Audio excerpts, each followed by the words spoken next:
C'est quoi toi, Caroline? Mes amis disent que c'est pas cool de parler en français. C'est vrai? J'aime pas ça.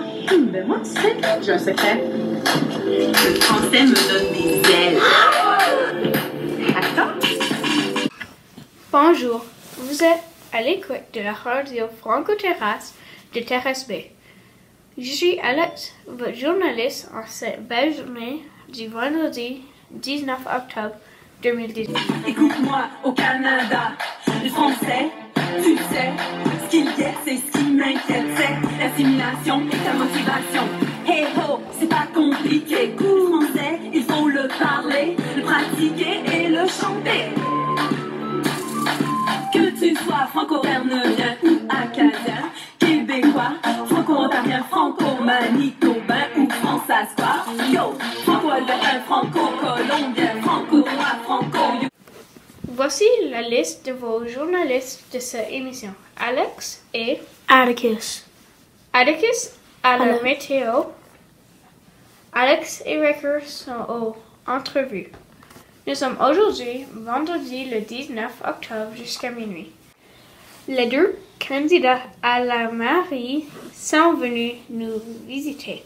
L'ancienne maire Jody Davis Et l'autre candidat Gino LeBlanc. Voici leur Notre entrevue. Setting budgets, how much money we're going to spend in the town, what the rules and regulations are in the town, or bylaws, things that you might not understand yet too much. But it's just we want to make the town beautiful, so we have some bylaws about how you keep your property and things like that, and that's what we do. Okay? Thank you very much. Gino, what are your plans for Terrace Bay if you are elected tonight? Mes plans, je vais répondre en français, OK? Je vais essayer de répondre en français. Mes plans pour la ville de Terrace Bay, c'est qu'on continue à faire les choses qu'on a faites dans les derniers 12 ans que moi je suis au conseil municipal. C'est comme le maire Jody a dit, on va faire sûr que tous les résidents de Terrace Bay ils ont qu'est-ce qu'ils payent pour le taxe. Ça veut dire, les derniers 12 ans, on a fait notre Downtown Ruralization. La raison pour ce projet-là, c'était pour arrêter beaucoup de voyageurs sur le chemin, qui arrêtent à Terrace Bay et qui dépensent de l'argent dans nos magasins sur la Franco-Terrace. Ça, c'est une des choses qui est très importante. Puis ça qui est très important, puis comme Jody a dit, I'm not putting words in mouth to say about what's best for the citizens of Terrace Bay. C'est que faut pas qu'on perde nos magasins à Terrace Bay, parce que tu pourras plus aller acheter de l'épicerie ou bien des affaires au drugstore, c'est quoi? Au drugstore. C'est pour ça qu'on a dépensé. C'était un projet de 3 millions, puis le gouvernement nous a donné 90% du 3 millions. Ça veut dire tout ce qui s'est fait faire sur Simcoe Plaza, ça a coûté à nous autres, les payeurs de taxes à Terrace Bay, 300 000 $. C'est pas beaucoup 300 000 $ pour un gros projet comme ça. Puis après ça, on a acheté la vieille St. Martin's School pour $1. Ça doit faire à peu près 8-9 ans. Parce que quand ça a fermé, quand ils ont bâti la nouvelle école ici, la municipalité, si on avait le premier choix à l'acheter, puis on l'a acheté pour $1. Puis ça nous prenait une autre bibliothèque, parce que la bibliothèque était au Rec Center. C'était trop petit pour les standards de la province de l'Ontario. On n'avait pas de salle de récréation à Terrace Bay. Ça fait qu'on a acheté ça. On a eu la salle à Terrace Bay, on a une salle de récréation, on a une nouvelle bibliothèque, et puis nos personnes âgées, il n'y avait pas de place pour aller, puis se rencontrer, puis jouer au pool, puis jouer au dard, puis des affaires comme ça. C'est comme ça qu'on a vu ce projet-là ensemble. Et puis, c'était un projet de 2 millions, puis encore là, c'était 90% payé par le gouvernement. Ça fait que ça nous a coûté même moins que 200 000 $, parce que la cuisine, si vous avez été là au Cultural Center, centre culturel, la cuisine, ça a été un autre grant, puis ça a tout été payé à 100%. Fait que c'est des choses comme ça qu'on cherche quand on est au conseiller, c'est d'essayer de faire des projets qui vont coûter le moins d'argent possible aux payeurs de taxes. À ce qui se passe avec les Français, Quand j'ai commencé au conseil il y a 12 ans, tous les drapeaux sur le highway, c'est moi qui avais poussé ça pour qu'ils soient bilingues. Le drapeau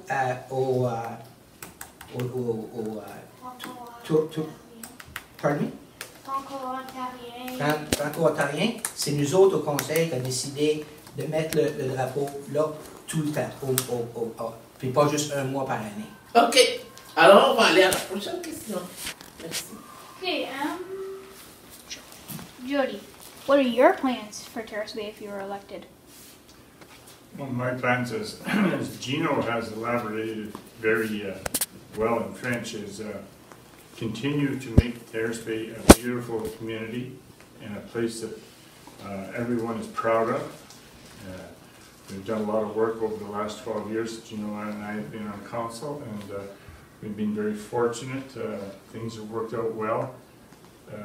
So we want to move ahead. The next phase is the waterfront development, because we're encouraging diversification. That means right now the town relies mainly on the mill for employment, and that's why we're here. So we're trying to make this a tourist destination and also a seniors home for people to come and have affordable living and retire here. That's why we have the cultural center and the senior center. It's a good place to come and retire.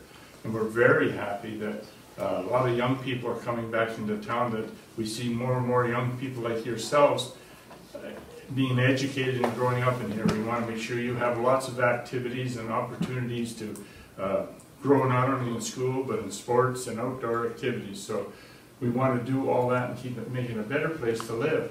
But in the same thing, if you ever listen to your mom and dad and talk, money is always an issue. You can only do so much with the money you have. So we have to balance all those plans with how much money we want to or we want to raise taxes by. And when we raise taxes, that impacts your parents and where they're spending their money. So it's a fine balance of moving ahead, making it a better place to live, but a place you can afford to live in.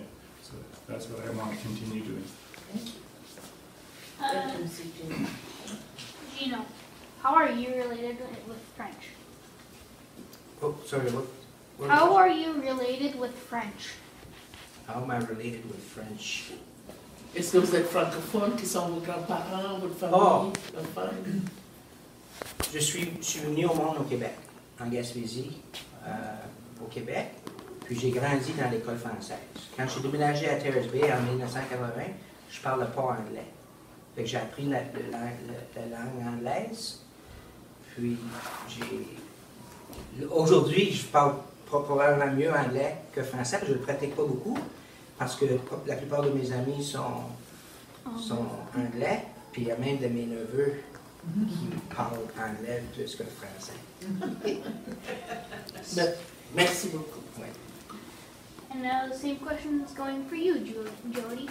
How am I related? Mr. Jody. Mr. Jody? Very little. My father was born in Quebec, Portage du Fort on the Ottawa River, but anyhow, he came to Schreiber when he was very young. My heritage is Scottish, English, Irish, and Welsh mainly, and I've done the DNA testing to find out what my heritage is, so I can't say that I'm French, but growing up in the 60s and the beginning really of the bilingual promotion in Canada and encouragement, when I was finishing high school, I took some French in high school. I wasn't very good at it. I also took Latin and I wasn't very good at it. Math and sciences were mine. But I promoted and understood the multiculturalism, the dual aspects of French and English Canada, and I promoted it as it makes sense in Ontario. And coming to Terrace Bay in the last few years, the promotion of the French culture and the French Club, the council has worked with the French Club and the French community promoting that, and that's why we have such a good relationship, and we have a flag now flying full time, and so it's something to be proud of, your French heritage in Canada, the same as every other heritage in Canada. But French has a unique and separate distinction because of its role of importance. Which, if I may add, all of council have been very supportive of any time it comes to the table as far as the French population. Everyone's been very supportive of it. That's good. Good. Dernière question. On connaît francophone du Monaco. Tous nous parlons français. Yo yo, je suis franco. Yo yo, je suis franco. Franco quoi? Franco quoi? Francophone au Canada. Yo yo, madame Caro. Tu t'imagines quoi? Des ailes et des racines. La francophonie, c'est plein d'amis. Vous écoutez aujourd'hui Tante Caroline qui chante le rap francophone et qui Yo Yo, je suis franco. D'Europe ou d'Amérique, de l'Asie, de l'Afrique, français, congolais, cambodgien, canadien. Hey ho, nous sommes des milliers à le parler, le pratiquer et le chanter. Que tu sois franco-bernardin ou acadien, québécois, franco-ontarien, franco-manitobain ou françaiscois. Yo, franco-albertain, franco-colombien, franco-droit, franco-yukonnais, francophone du Monaco. Notre école a brillé à l'impro du conseil à Red Rock à la course de fond. Bravo les équipes nouvelles de l'impro. Nos élèves ont participé à la session de l'impro à Thunder Bay. Le groupe de Monsieur Folla a gagné la 2e place de 7e et 8e année. Andreas a gagné la 2e place pour la 5e et la 6e année. Alex, moi, j'ai gagné la 1re place de 7e et 8e année. Les élèves de la 4e année ont participé à la course de fond à Red Rock. Aiden a gagné la 3e place et moi, Atticus, j'ai eu la 63e place. Maggie, quant à elle, a eu une excellente participation. Voici votre météo. Cette semaine, la neige a commencé à tomber. Habillez-vous chaudement, les amis. N'oublie pas de participer au concours de la radio. Et n'oublie pas de dire à vos parents d'aller voter. Je vous souhaite une bonne fin de semaine. C'était notre 3e radio Franco-Terrace de notre école. Avec Atticus de la 4e année et Alex à la 8e année. Bonne fin de semaine!